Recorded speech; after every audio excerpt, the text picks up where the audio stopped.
What I have for you next is honestly pretty sad. The MyPillow guy, Mike Lindell, because of the financial hardship he's put himself and his company through due to his absolute bonkers pursuits of proving voter fraud and challenging election results and being sued himself because of his election lies, he's now having to take out a $10 million loan, borrow $10 million just to keep MyPillow afloat. And the reason I say it's sad is because even though he's an adult, he shouldn't have bought into these lies and all of that, and he's on the side of this anti-democratic movement.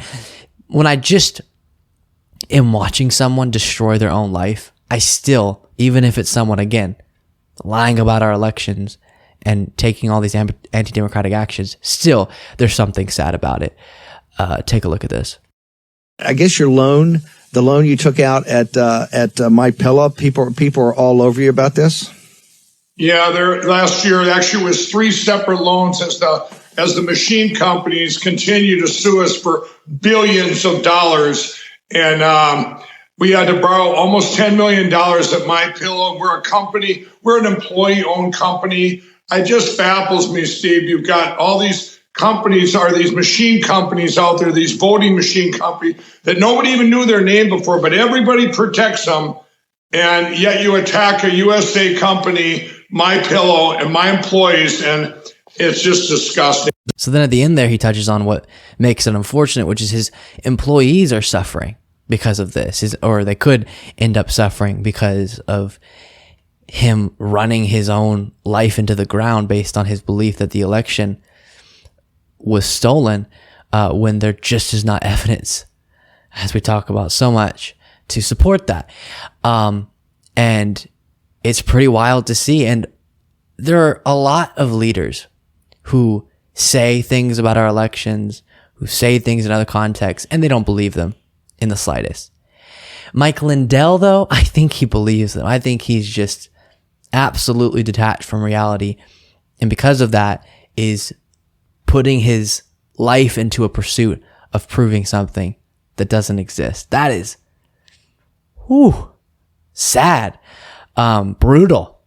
But here's one moment where he was getting upset about an article about this.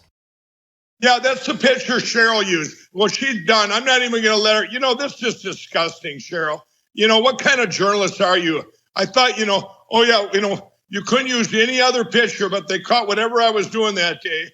And what's her headline? Read what her headline says. Mike Lindell says he had to borrow $10 million last year to keep MyPillow afloat, and he's running out of cash too.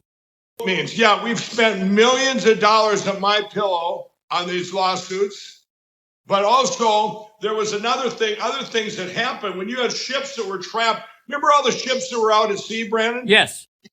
Well, like these sheets, these Percale sheets and Giza sheets, we lost a whole season because you couldn't get these ships in.